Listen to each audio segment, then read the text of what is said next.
First and foremost, I want to go ahead and say thank you to my Lord and Savior Jesus Christ. I understand without him I wouldn't be here today, and I understand without him I'm not going anywhere as well.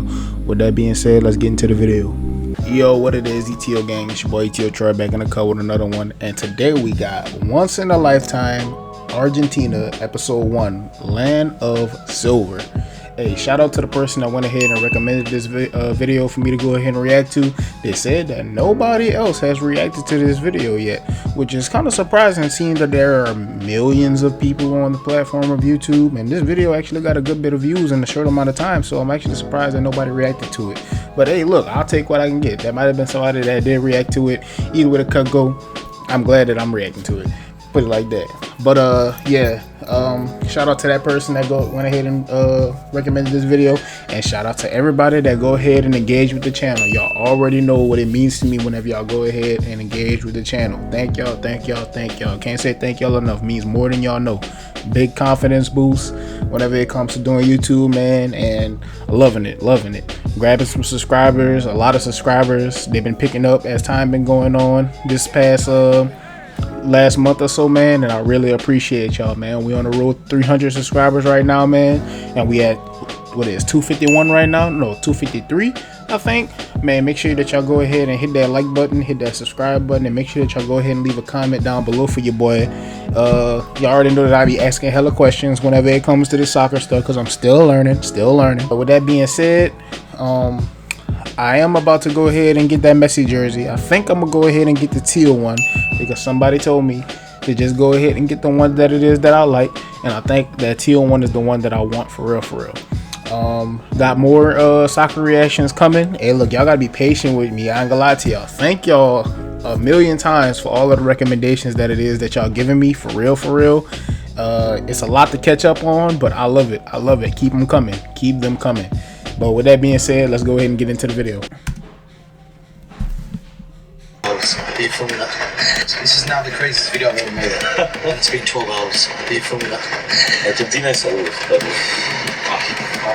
What just happened, Ellie? My words aren't going to do justice. Roll the tape. My name's Ellie Menjum, and for the past few years I've been traversing Europe, documenting the tales of football clubs and their fan bases who've been on the verge of winning something for the first time in a long time, if not ever. From northern Turkey to southern Spain, from southwest Germany to the Basque Country, I've been on a mission to show how important it is that the game has a variety of winners, so that we learn about new places, new people, new cultures, and most importantly, new stories. Then came the 2022 FIFA World Cup, where I knew the exact once-in-a-lifetime story I had to tell. Oh, look at all those people! Bro, look at all those people. That is crazy. I thought that was just like a little background. I thought that was the ground. No, he's on top of a building and there's people all in the exact yo, that is crazy. It's in a lifetime story I had to tell. So as the world's media descended on Qatar to be at the tournament, Kopanani and I decided to fly 8,000 miles in the opposite direction to tell the ultimate story of a football fan base on the brink of ending the 36-year wait for the biggest prize in sport. But what we found was a story that transcended football, a story that reached into the very soul of a nation that laid itself bare over 2 fateful weeks, a story that etched a struggle for identity in a search for glory that began over 2 centuries ago, a story about Lionel Messi, Argentina, and 45 million people yearning to reclaim their place in history. 45 million, bro? American football, step y'all game up, bro. NBA, step y'all game up, bro. This crazy work, boy. This is the all-angle, on-the-ground, as-it-happened, ultimate account of perhaps the greatest football story of our time.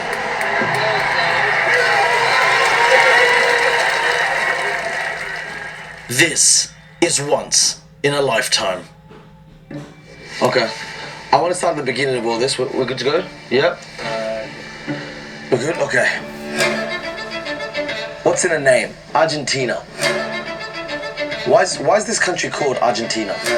Argentina. It comes from the Latin argentum, means silver. All right. We're going to have to put the captions on if we got any. All right. The land of silver. The assumption of the first Europeans who went over there was that it would be this incredibly rich country, as they found in Mexico, as they found in Peru. because the Spanish conquistadors, they thought that they were going to find a lot of silver here.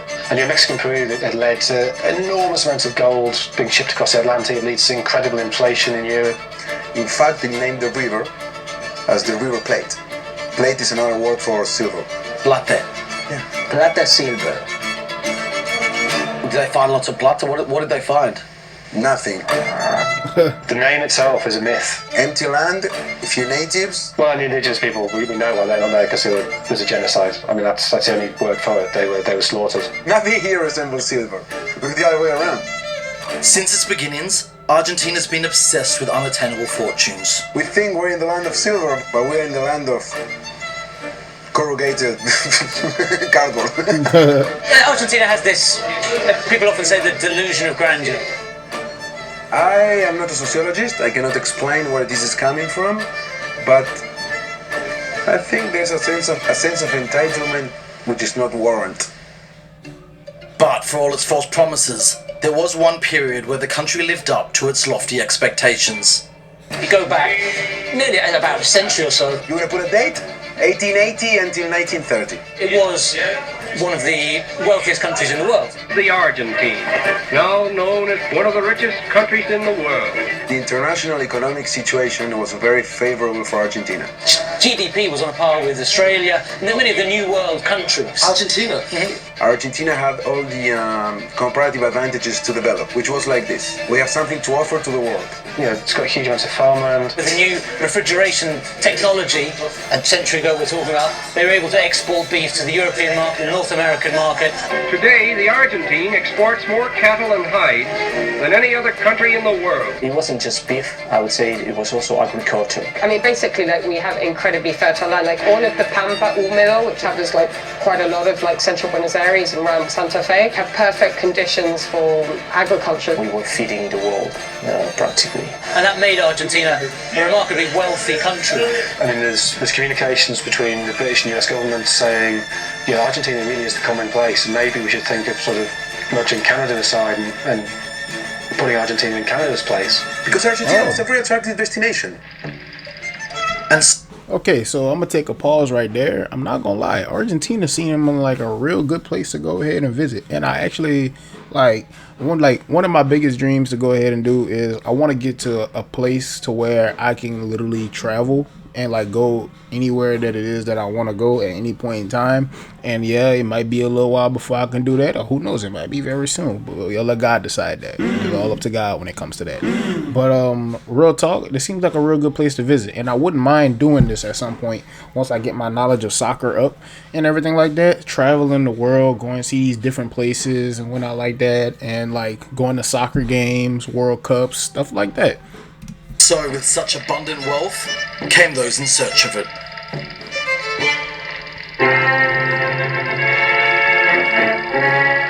Nuevos contingentes de inmigrantes llegan a Buenos Aires después de 18 días de feliz navegación. It was a wonderful place to come because you have the opportunity to prosper. Vienen por un destino mejor, por un destino que les devuelva la primaria alegría de vivir. Relative to the size of the population, we had, for a period of time, more immigrants than the Americans. This influx was an exclusively European migration, where the new arrivals hailed from all over the continent, be it Spanish, French, or even Russian. But the most significant arrivals were the Italians. Hay a su bordo 940 inmigrantes italianos. Casi 1 millar de hombres, mujeres y niños que han dejado atrás una vida para iniciar la nueva etapa que les ofrece nuestro cálido puerto de paz. And with migration of the early 1900s, predominantly by boat, naturally the vast majority of Italian migrants came from Italy's port cities. Many from the northern Italian port city of Genoa, but the majority from the southern port city of Naples. You know what the nickname of Italian peoples are here? How do we call Italians? Tanos. Tanos? You know why? For Napolitano. That's the reason. They all came from most of them came from the south, and we identify them with Naples. I tend to agree with people that say that Argentinians are Italian people speaking Spanish. Buenos Aires itself is very linked to Italy, and particularly to southern Italy, and particularly to Naples. You see that in the accent, you see that in slang, The rhythm, it's more Italian. It's got a sort of sing-song quality like Italian, and that's obviously the Italian influence. You see that in the cuisine. There's a large Italian influence there. Pasta, pizza, cold cuts, they came and they conquered the people's palate. And if you look at the architecture, The Italian architectural legacy, which is either these very grand ornate buildings, and then you have the more modest single-story dwellings, which are called PHs. when you're in Buenos Aires, you can be in a really run-down area and suddenly turn a corner, and there's an incredibly beautiful square that makes it feel like you're in a remote town in Italy. So the Italians, I think they really left their mark in our culture. But this influence wasn't just confined to accent and architecture, especially in Argentina's capital, where a distinct way of being was imported directly from Italy's south. Buenos Aires is closer to Naples than to any other European city. What? You mean in general? Culturally, the way we interact with each other. But this is a country of extroverts. They're warm, they're lovely, but they're really in your face. See, if tomorrow he wins. So Argentinians are very expressive. It's like, Hey, look, that's that sports talk right there. Hey, look, that's that sports talk right there. Whenever you going ahead and you talking about your favorite team, or like you going ahead and you talking about sports or whatever like that, so you get loud, you get like, you really get hyped up, your adrenaline pumping. Hey, look, you could tell, like, for real, because like that's how I be feeling, like, because I know football, I know basketball, more football than anything. That's how I feel about football whenever it really get time to like really play the game for real. You know what I'm saying? And your sons? they get quite hot-headed. They get quite passionate. Él me pregunta a mí, ¿por qué qué? And they use their hands. Name two players who ever played with Maradona. Nos creemos que tenemos la potestad de decirle a alguien que por ahí es más tímido, ¿cómo vamos a hacer así, no? In the comment section, name two players that play with Maradona, and don't look it up. Don't look it up. I promise you I'm gonna know if y'all looked it up. That's why it was a perfect fit for Maradona and Naples, because they're like us. Mira, nosotros somos en la gran mayoría descendientes de latinos, de italianos, de españoles. Lo que pasa es que creo que hemos superado esa emocionalidad que, o sea, nosotros le agregamos la cuota que nosotros decimos argenta. Yeah, they're passionate about everything they do. Se vive diferente la pasión. Pues nosotros tenemos la pasión en la sangre. They're passionate about their politics. No, the obsession with Peron is extraordinary. I mean, you mentioned JFK, but the Argentine obsession with Peron is way more extreme. They're passionate about their literature. There's a big book scene here, and they still consume a lot of paper printed material. You will always find a bookstore. For many, many years, we've had like more bookstores per capita than anywhere else in the world. They're passionate about their music. Tango is a very good example. That reminded me Than anywhere else in the world. They're passionate about. Just to show y'all that culture literally translates to all of these other places in the world, bro. See, like down here up in America, see, we do all of these things and we swear that we got, like we do, like we the only ones doing it. Not saying that we ain't influenced something, not saying that somebody else ain't got, that somebody down here in America and went ahead and been influenced by something that they seen out of the country. But look at that right there. That right there is something that you would see in New Orleans. That is something that you would see in any city, really. I'm gonna be honest with you, because like LA, the Kobe Bryant thing, Luka had one up in Dallas, if I'm not mistaken, bro. It's just literally a form of art that literally just transpired throughout the entire world, I feel like. And that literally looks like something that I would see if I was in New Orleans. About their music. Tango is a very good example of our passion for music. Pablo Gardel, who was the most famous tango singer, you'll see portraits of Graphic him too. all around the city. Graphic too. Yeah, one of the things Whoever did about that did this shit. Society, everything is, it's extremes. Absolutely, absolutely. It's a country of extremes. Para nosotros es como exacerbamos. I don't know if they like to over-exaggerate, but everything is like grandiose and amazing, and yeah, I suppose there is quite a bit of that. The best, the biggest, the longest, any superlative, they've got it. Yes, sometimes we feel a little sense of superiority. The best steak. Yes. Who don't, man? I couldn't think of a better steak elsewhere than in Argentina. Hey, who don't? Who don't? I don't mean to be pausing like that, but who don't feel a little bit of superiority whenever it comes to like wherever it is that you live? Because I'm gonna put it like this, bro. I'm a Saints fan. I'll sit there and I'll tell you that the Saints is the best team in the NFL. Stop the cap. Whether we winning or whether we losing, I'll be real. I'll be real. So I'll be real, but I'm not delusional. You know what I'm saying? Shout out to Cowboys fans. But like for real, everybody feel like a sense of superiority, man. Everybody want to be the best. Like I can say everybody, but most people want to be the best at what it is that they do. A lot of people want to be the best at what they do. Me personally, there ain't no better food that you gonna find up in Louisiana. Up in the United States, other than Louisiana. I feel like we do it better than everybody else. I'm just saying, fight me on it if y'all want to. I'll debate with you, me. The thing with steak is First off, no disrespect to Argentina, for real. But I'm not gonna lie to you. That steak look tough as hell. Like, that steak been in the gym for real. That steak like benching 500 easy. That steak look like it trained Jacob Fatu. That steak really look like it trained John Cena for real. like our entry level is so high that we're just spoiled. The best wine. The wine here is insanely good. Like The Malbec for sure. There are some wines that even surprise the French. Widest avenue in the world. Yes, the widest and the longest as well. many Argentines are proud to say that they feel that we've perfected the gelato.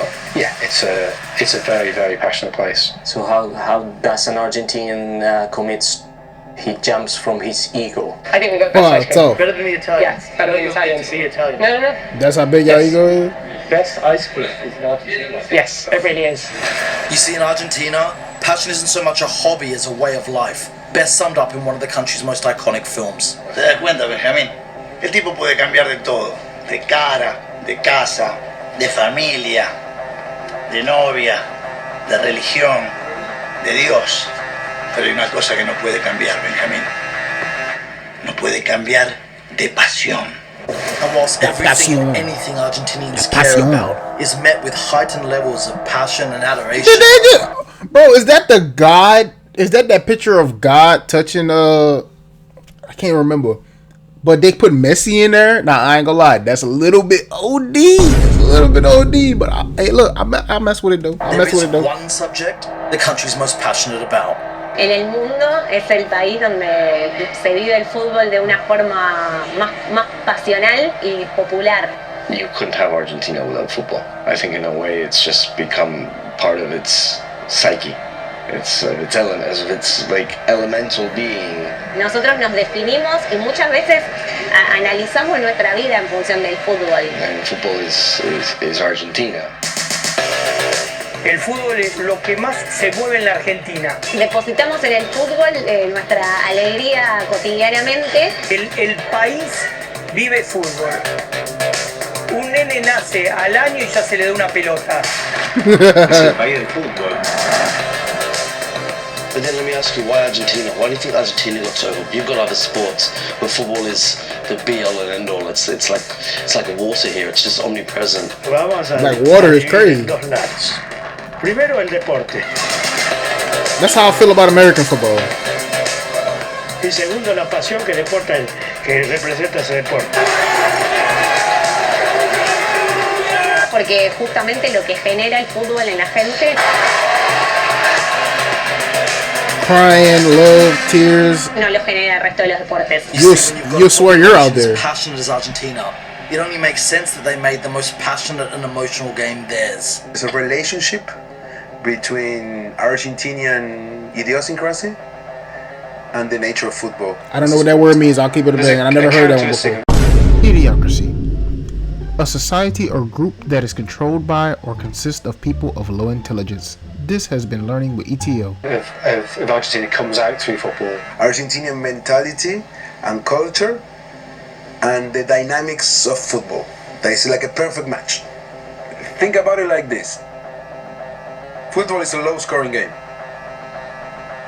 So, you build up a lot of anxiety. Right. You build up a lot of momentum.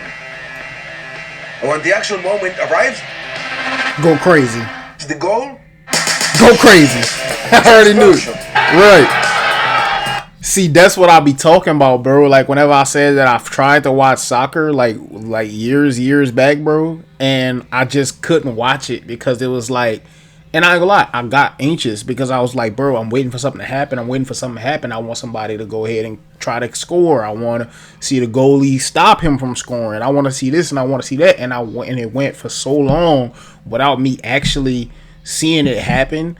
And I was watching for like an hour, and I was just like, bro, nah, bro, I'm not about to mess with this, bro. I'm not about to mess with it. But I was like 14 or whatever like that. I ain't had no patience. I was a little kid. And I ain't gonna lie, I'm still not the most patient person, but every single day I ask God to help me work on that. He gonna give me an opportunity to be patient. Straight up like that. But I get it, though. You build up a lot of anxiety. You waiting for something to happen. So literally, you just like, bruh, like literally, if we go ahead and score this goal, bruh, I'm going crazy up in here, bro. I'm going crazy up in here. Now you see, that's different with like American football because like we are typically higher scoring games depending on who you watching. Same thing probably with soccer. Depending on who you watching, you probably gonna get like a high scoring game whenever you watching somebody like Messi or Ronaldo play. But whenever you watching, I'm not even gonna sit there and use another team as an example because I don't even know any other teams to go ahead and compare that to. But you know, you get what I'm saying. You get what I'm saying. I'm gonna use this expression like an orgasm. Oh Lord! Whoa! Like that? There's something magical, something intrinsic about football. It's something that no other sport has. Orgasm is crazy word. Digo, vos vas a la cancha a ver cualquier equipo acá y por más que vayas solo, si el equipo hace un gol, un desconocido te abraza. A stranger will hug you. Solo. Si todos gritan un gol, hasta el más tímido se termina parando y abrazando con alguien. And that is how I met your mother. Que si bien tenemos un montón de defectos y cosas a trabajar como sociedad, hay algo que nos enorgullece, que es poder compartir la alegría. But it's not just the uniquely emotional and passionate elements of football that make this game so important to Argentina. In 1913, there's a series of lectures at the Odeon Theatre in Buenos Aires, given by Leopoldo Lugones, who was a national poet. Yeah, the president goes, lots of very senior figures, everybody goes to these lectures. And this is a national poet talking about national character, who are we? And he concludes that the spirit of Argentina is best represented by the gaucho. Gaucho? The cowboy who made sure that the huge herds of cattle were safe, and from the huge herds of cattle you get the beef, and from the beef you get the wealth. So the gaucho is massively important. And also, the gaucho is a very romantic figure. There's a reason why cowboy films are popular. Because the cowboy is glamorous. In all the world of romance and adventure, there's none to compare with the gaucho. He's battling the elements, he's battling wild animals, he's got this great virtuosity. And so you get gaucho clubs set up, and they all dress up, they dress to what they think gauchos look like, and they put on these big barbecues. And one of the reasons the asado, the great barbecues, are still an absolute centerpiece of Argentinian social life. The gaucho was romanticized in books, was romanticized in music, and also because of the way they dressed. So the gaucho for sure was super important. And then the British wipe him out. And the way they wipe him out is by introducing wire fencing. If you have wire fencing, you can do selective breeding. And if you can do selective breeding, you get a higher meat yield and you can make greater profits. And this absolutely revolutionises Argentinian farming and thus Argentinian society. So economically, eventually the gaucho and his influence is wiped out. So you then have the question, where do you find the gaucho in an urban environment? So El Gráfico, one of the world's great sports magazines, in its peak it was selling, I think, over 100,000 copies across South America every week. El Gráfico was born in 1919 and it ran until January 2018, so 99 years. It was this revered magazine product, Bible of sport, whatever you want to call it, but it was very special. Many people learned to read with El Gráfico. It's not a football magazine, as in a glossy thing with a couple of interviews. It really goes into detail. Maradona first met Pelé in a production specifically for El Gráfico. Muhammad Ali came to Argentina invited by El Gráfico. It was like the football's Rolling Stone magazine. So El Gráfico, they say that spirit of a gaucho, that combination of toughness, cunning, cleverness, virtuosity, and glamour, where do you find that? And they say you find that in the pibe. The pibe is the urchin child of the streets. Y el único juego que tienen es una pelota. He learns the game on the potreros and the vacant lots of the city. The potrero is more than a football pitch. It's the imagination of a football pitch in an unthinkable terrain. On very uneven surfaces, so you have to have this technical virtuosity to control the ball. That could be full of holes, stones, glass. They're often very crowded, too many people playing too small a space. It's dirt, it's also tackles, it's also no referee. And the schools, you have a teacher with a whistle to stop things if it gets out of hand. In the Potreros, you have to be able to look after yourself. You have to have that cunning, that streetwiseness. This is the place in which many talents couldn't survive. So this is 928. Boacoto is the editor of El Gráfico. A pibe with a dirty face. A mane of hair rebelling against the comb, with intelligent, roving, trickster and persuasive eyes, and a sparkling gaze that seemed to hint at a picaresque laugh, but does not quite manage to fall in his mouth. His trousers are a few roughly sewn patches, his vest with Argentinian stripes, with a very low neck and with very many holes eaten out by the invisible mice of use. Barefoot or with shoes whose holes in the toes suggest they've been made through too much shooting. His stance must be characteristic. It must seem as if he is dribbling with a rag ball. If this monument is raised one day, there'll be many of us who will take off our hat to it, as we do in church. Now this is 928, and what he's giving you there, if you take that extract, and you don't give people any context and say, who is that? It's Diego Maradona. It's obviously Diego Maradona. 49 years before Maradona makes his international debut, 32 years before Maradona's born, he predicts the coming of Maradona. Oh, wow. And that's why when Maradona arrives, immediately he celebrated, because people have recognised this is the saviour we were promised. You knew in your head he will save you. Porque para nosotros es un Dios. And that's why he becomes El Pibe d'Or, the golden pibe. Eso Maradona, Maradona. Tenemos dos. Painting your entire car behind, bro, that's another level of passion, bro. Don't get me wrong. I've seen some people go ahead and there's people around here. There's a guy with a Camaro that's Saints themed. He got a gold stripe and the Camaro's black. I think he got some gold rims on it. And then there's a truck that he has, or it's another guy that has, and it's Saints themed. Same thing. Gold stripe. There's like Saint stickers on the back and whatnot like that. But as far as like painting the face and the number and basically making an entire car themed around the person, never seen that before. And I'll be on the internet, I'll be on the internet, but as far as like where we at right now, I have not seen anybody do that. I haven't seen anybody do that, but that just lets you know what kind of passion that they have for that sport. Tenemos dos. Uno primero Dios, Jesucristo, y el otro God, Jesus Diego Christ. Armando. Y es el Diego. Maradona's importance to Argentina is greater than the significance of any one sport figure to any other nation. I mean, Maradona exists on a totally different plane in Argentina to anybody else. A man who adorns nearly every corner of the country's neighborhoods. A man responsible for a significant percentage of the male population being called Diego. That's tough. A man who inspired a religion boasting tens of thousands of members all around the country. Iglesia Maradoniana. Y cuando tengo que prender una vela por algo, se la prendo a Diego. Cuando tengo que pedir algo, se lo pido a Diego. Maradona was larger than life, period. But for anyone left who still doesn't know, Diego Armando Maradona was the man who in 1986 led an unfancied Argentinian side to their second ever World Cup trophy. Now, I do know that much through the videos that it is that I have been watching. I will say one thing. There is no hate. I have no hate towards anybody else's religion. Now, I heard she said that whenever she go ahead and ask for something or whatever like that, she either prays to Maradona or she asks Diego or something like that. Me personally, I pray to Jesus for everything because Jesus is my Lord and Savior, and literally that's it. There is no other God. But I'm not gonna sit there and hate on her religion because at the end of the day, I don't know what goes on in Argentina. I don't know what goes on over there. But my thing is, they do know Jesus Christ. It's not like they're going ahead and saying, oh yeah, Diego's everything. Diego came to save us or whatever like that. He died on Calvary for our sins and none of that. They ain't saying none of that. But even if they was saying none of that, I ain't got no hate towards none of that because at the end of the day, who am I to sit there and go ahead and tell you that you're wrong or whatever like that, or go ahead and judge you based off of what you believe in? So I'm gonna put that out there first and foremost. But this is actually larger than life, bro. The fact that he went ahead and led that team to a World Cup, and now he's like celebrated forever. Like, this is the true meaning of like a legend, like a legend that will never die. Like, and I think he did pass away.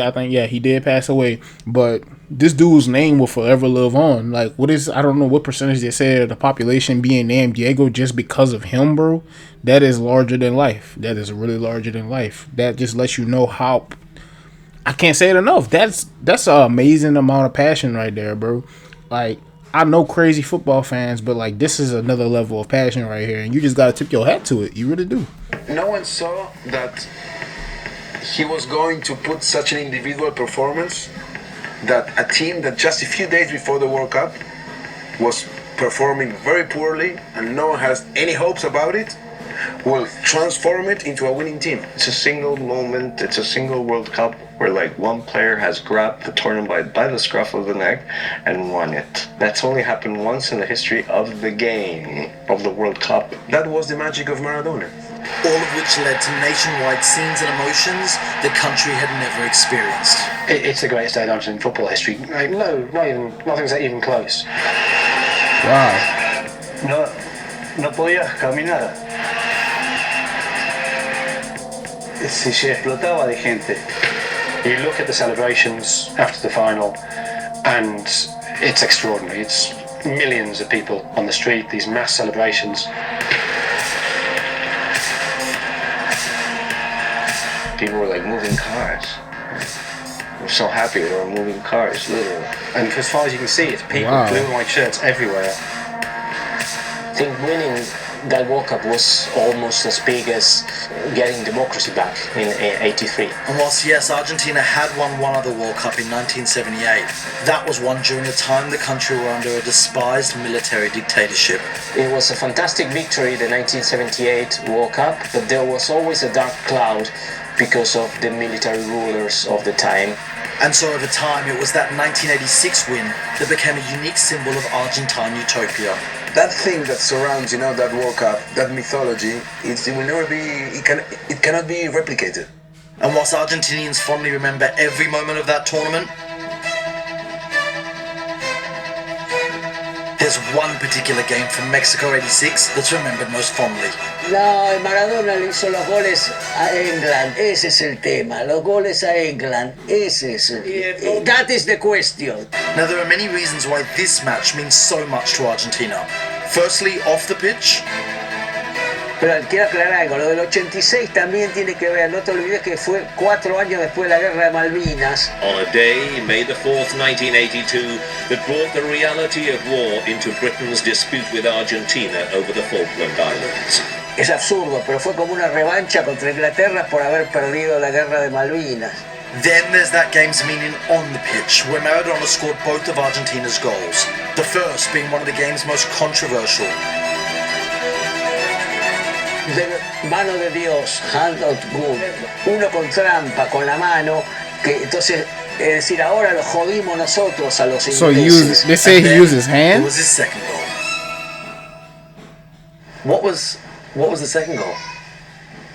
No, done. Cut. I'm winding you up. I'm trying to get out. I know about it. It's the best goal of all time. I know. Of all time? 4 minutes after the hand of God, Maradona collected the ball in his own half, beat 5 England players, rounded the keeper, and scored what FIFA officially titled the goal of the century. And Wow. Maradona scores those 2 goals against England in the 1986 World Cup quarter-final. And that is the gaucho spirit projected through football, because they represent 2 sides of the Argentinian character. The cunning of the first goal and the virtuosity of the second. That's why it means so much. But as beautiful as that second goal was, it's actually the first more controversial goal that Argentinians hold dearest, best explaining their unique love of Maradona and the game. Dio más satisfacción el primer gol con la mano que el segundo extraordinario. Okay, listen. Se disfruta más. Okay, so Viveza criolla. So he did use his And hand. if there's one term you need to know to Slick understand the spirit of Argentine bar. football, it's that one. I say it again. Viveza criolla. Viveza criolla. Yeah. If you're not cheating, you're not trying. The football in Joe Bonito terms, we have something different, something very different. We call it Viveza criolla. it's cunningness. Yes, pretty much.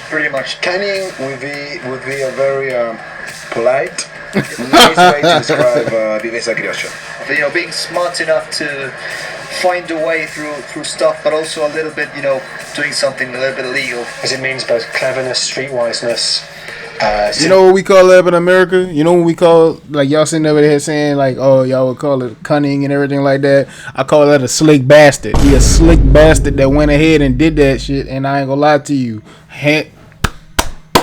You gotta find a way, man. You gotta find a way. They do it all the time. NBA, NFL, like the NOLA no call. The NOLA no call is a perfect example. You know what I'm saying? Because that dude, that wasn't nothing slick about that though, bro. He went ahead and he hit bro straight up like that, and the ref just didn't call. You know what? Let me stop. Let me stop. This is about Argentina. La satisfacción de ganar con trampa. Satisfaction of doing something illegal and get away with it. Argentina and satisfaction. Do you struggle with it? Because you love beautiful football. I mean, I do love beautiful football, but I also like winning, you know. It means just sort of being smarter. You can't be mad at that. Than your opponent. I can tell you this. I still ain't gonna never forget LA for that though. In this country, that he scored that goal with his hand. I don't think that distinction is obvious to people from Argentinian culture. It was a shock to me to realize that outside Argentina, that was perceived as a terrible thing. I mean, of course. That's cheating. Argentinians. Of course it's gonna be perceived as cheating. Of course it's gonna be perceived as a terror. Oh my god, what the hell? Man, look at that. That was trying to steal my shine again, bro. Let's go ahead and fix that. Back to our regularly scheduled program. But like I was saying, bro, of course that's gonna be seen as like a bad thing everywhere else. Because of course, like, it wasn't y'all. I'm gonna put it like this, straight up like this, man. If the NOLA no call was reversed and it happened on the outside, I'm not gonna lie to you. I ain't see nothing. What y'all talking about? I ain't see nothing. You know what I'm saying? And then all of a sudden, you know, you're gonna have your Cowboys, your Bears, all of the teams in the NFL, bro. They're gonna be like, oh my god, they cheated. But if that was us though, see, that's the reason why it's like, I want to forgive it, because at the end of the day, if it would have happened on our end, then, you know, I would have just act like I didn't see it. I don't know what y'all talking about, bro. We did that fair and square, blah, blah, blah, blah, blah. Everybody like winning, bro. When it comes to sports, bro, that's just a different level of, I don't want to yap too long about it, but y'all get my drift. Y'all catch my drift, bro. Also don't seem particularly ashamed by that. They kind of take it in their stride. Why? Well, because this notion of bebesa criolla, it encompasses, they do not see a distinction between tricking somebody by moving your feet really quickly or you know, doing a feint with your body and drugging them. That, of course, is a reference to arguably the one act of bebesa criolla more infamous than the hand of God, masterminded in 1990 by the professor of bebesa criolla, Carlos Bilardo, manager of Argentina's 1986 World Cup winning side. The truth is, nobody knows, but it is very strongly rumoured and not denied at all by Bilardo that they spiked Brazil's water bottles, put some kind of sedative in the water, and Branco drank off it. The Brazilian player. Yeah, the left back, and he was woozy throughout the rest of the game. Don't drink out of that one. But Bilardo, as a player, famously would take pins on the pitch to stab players he was marking. Stick a needle in his sock and take it out in the corner kick and just stab opposing players with it. Okay. And that was nothing. That was nothing. Bilardo was a qualified gynecologist, and he had contacts in the world. Whoa, what the hell? Hold on, I'm learning something. He would find out things about players' girlfriends and wives, and he'd use that to wind them up on the pitch. So Roberto Perfumo, the great Argentinian centre-back, he was sent off for punching Bilardo in the face, supposedly because Bilardo started talking to him about a problem that Perfumo's wife was having. Bilardo, Maradona and the bebesa criolla spirit took Argentina to another World Cup final 4 years later, before Argentina won 2 Copa Americas in a row. They win the Copa America in 91 and 93, and then suddenly, in 94, they stopped getting the results. But by this point, Argentina had tasted such success on the international stage that expectations at every tournament were now raised to unrealistic levels. I think the yearning for success from Argentina is, I think it's very hard to overestimate. Con muchas expectativas, con todo siempre pensando que va a llegar a la final y va a ganar. The 1986 World Cup immediately became the bar that everything was to be compared with that moment. I mean, what was have to win the World Cup? That's how I grew up. Why? Because the first one I saw, we won it, and I thought it was a normal thing, the normal state of affairs. We have Maradona, we won the World Cup, we have to win it all the time. And whilst from then on they weren't still winning tournaments, with a round of 16 appearance at World Cup 94, a quarter-final appearance in World Cup 98, and 2 quarter-final appearances at the Copa America, it was hardly a disastrous era. But for such a passionate nation who see the game, and particularly this tournament, as part of their identity, well, rationality doesn't play a role in expectations. Quizás para, no sé, para Marruecos haber salido cuarto es algo extraordinario. See, I understand that because, like, I'm gonna be honest with you. Of course, I want my team to win every single year. If I could get the Saints, if I could get the Miami Heat to win the final every single year, that would be amazing. Because I'm talking nothing but hot shit to everybody around me that's not a fan of who I am a fan of. You know what I'm saying? I'm talking hot shit to everybody. But at the same time, I also like the fact that they don't win every year because of the fact of literally that next time whenever they do win it is going to be so much. It's going to be so much more like relieving. Like, you know what I'm saying? Like, it's going to be even more extraordinary than it would be already be if we won it every single year. Like for the Chiefs, for example, they just lost the Super Bowl, but my thing is, they always getting there, so it's like the expectations is for them to keep on going there, always, always, always. You know what I'm saying? So whenever they fall off or whatever like that, and they don't make it, or they don't make the AFC Championship like they've been making for the past 7 years and stuff like that, it's gonna be like, oh man, like, are we even good? Like, you know what I'm saying? And like, you know, so, feelings in sports can change so much. Like your team on a down, and like you just like, oh man, like they trash, man. I can't believe we fell off so hard or whatnot like that. We ain't always gonna be good forever. We ain't gonna be good forever. But you see the same thing that they was talking about, that anxiousness when it comes to soccer. Whenever you watching something for so long, so whenever something actually does happen, you go ahead and you have that feeling of just like explosion or orgasm, like your boy has said. It's gonna be like that, bro. The Saints haven't won the championship in since 2009. 15 years. I mean, 16 years, bro. We almost 20 years opposed from the Saints winning the Super Bowl, bro. And I'm just using the Saints as an example because that's my team. When they win it again, bro, and they will win it again, I'm gonna just put it out like that right now. I'm gonna put it out there right now for all my American football fans that's in the comment section. We will win it again. We will win it again. Para Argentina salir segundo, para mucha gente eso es un fracaso. And so despite boasting many of the 90s greatest footballers, each and every one floundered under the weight of the memory of Maradona's achievements. However, it's not just football where Argentina's weighed down by nostalgia. Argentines do live in the past. Me too. And they're pessimist about the future, and they're pessimist about the present, but they're like very proud about the past. There's this real nostalgia for the 1920s, which makes sense because that's when Argentina really mattered. It's a country that's slow to modernise. It's profoundly nostalgic culture. It's always harking back. There's a lot written about and research about what you can tell about a society through its national song.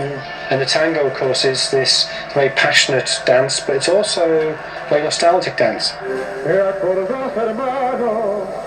Que tiempos aquellos eran otros hombres, más hombres no nuestros. It's sort of infused with this sense of things were better in the past, and this is all doomed. Barra antigua de ayer, ¿dónde están? Yo y vos solo quedamos hermanos, yo y vos solo para recordar. The lyrics are about unrequited love, about dreams not materialising, about yesteryear. Me siento a recordar a la gente de la barra y a los que hoy ya no están.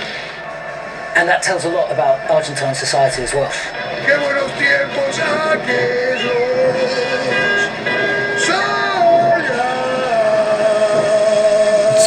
He's singing that shit.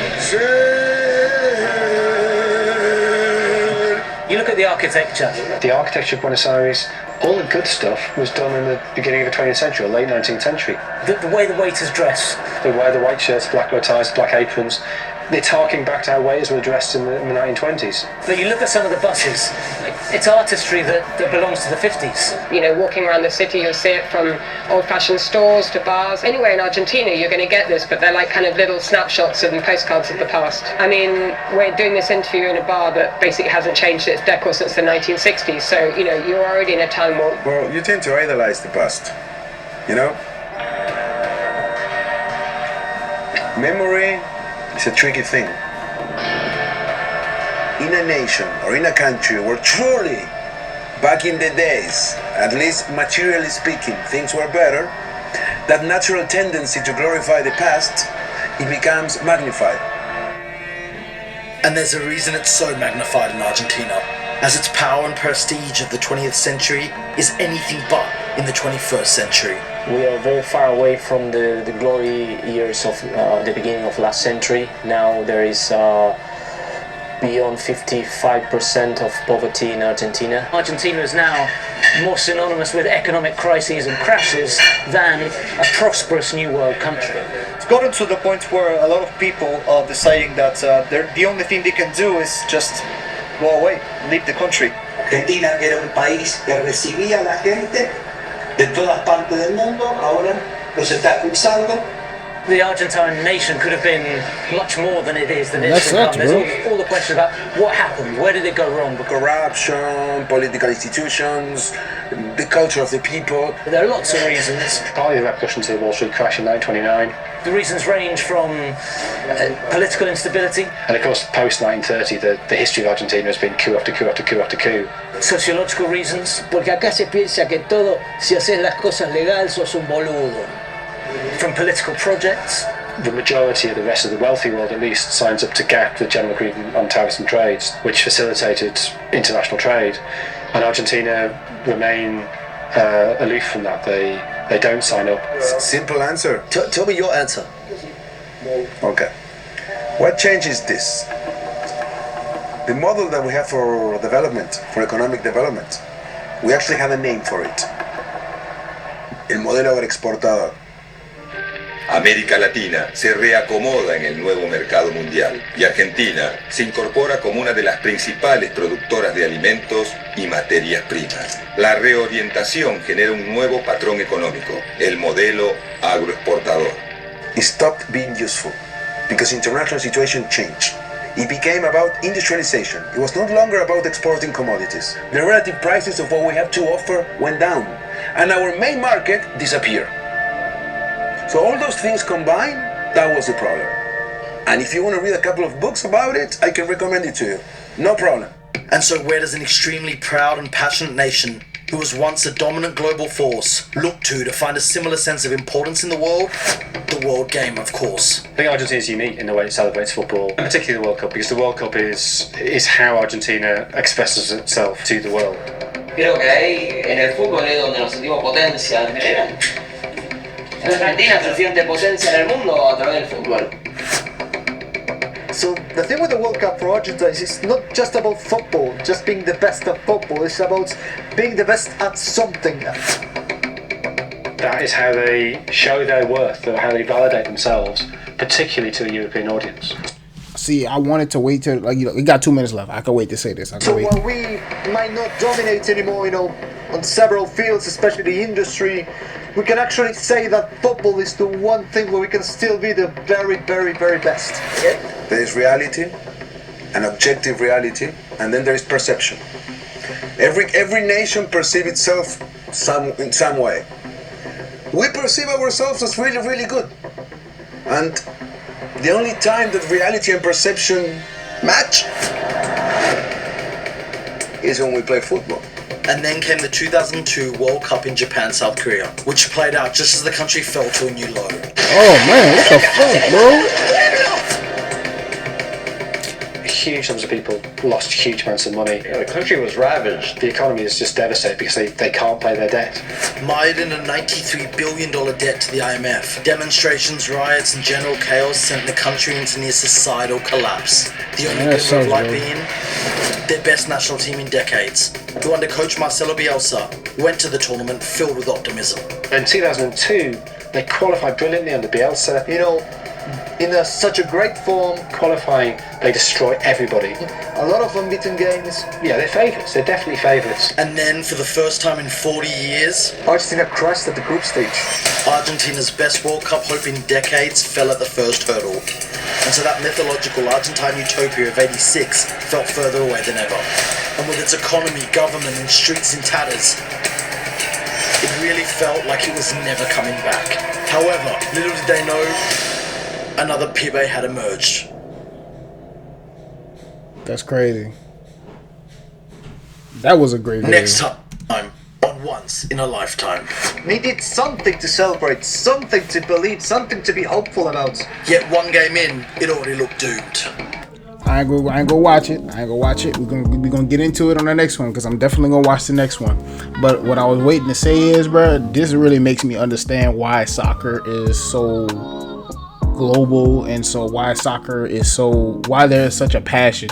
And even in Argentina specifically, now that I'm sitting here watching it, this was not just about a soccer game. This was not just about, winning a game and going ahead and say that we have a trophy. This is basically, so many people are passionate about this. They just want to feel something again. They just want to feel a sense of victory. They want to feel a sense of love, excitement, adrenaline coursing through their veins, saying that, hey, like, we may not be the country that we once were because of these issues or whatever it is, but one thing that you can't take away from us is that we are the best at football, and the passion that runs through our veins through football is never ever going to die. This was way more about just a football game, and now I'm starting to see that. And even though this is just Argentina, it really just gives me like a better grasp of like what this game really means, bro. What this game really means. I originally started watching soccer content just to get into the game, but now I'm seeing the emotional aspect of it, the actual meaning behind it, especially for Argentina specifically. And this is like something that I actually love to see, bro. Like, this ain't just about a game. It's not a game. This is actually like life. Like, this is life for them. And like, they love it cold-heartedly, for real. And I just love seeing this. I love seeing this. Again, shout out to the person that recommended this video, man. I'm not gonna lie to you, bro. This was an amazing video. This is an amazing video, and I really look forward to looking at the rest of them. There's a 4-part series, so this is part 1. We gonna go ahead and do part 2, 3, and 4, man. I love this. I love this right here because it looks like they've been through a lot. They're going through a lot currently, because it's not how it used to be. But they're holding on to those good times. They're cherishing all of those good times, and they're not forgetting about it. They're not throwing it away. You know what I'm saying? They cherishing all of that stuff. And I love that. I love that. Hey, maybe later down the line, whenever we get this channel going to the point to where we really want it to go, maybe I'll take me a trip down to Argentina and go explore and really like see everything for myself, for real. I say I want to travel. Argentina is not one of the places that I ever thought about traveling, but after literally watching this video alone, I think it's probably in the future. So y'all make sure that y'all go ahead and subscribe to the channel. Make sure y'all go ahead and comment, give me more recommendations on things that it is that y'all want see me watching. The other 3 videos for this part right here, amazing video. I'm gonna say it again. It's definitely coming. But with that being said, man, ETO out, and make sure that y'all have yourself a blessed day.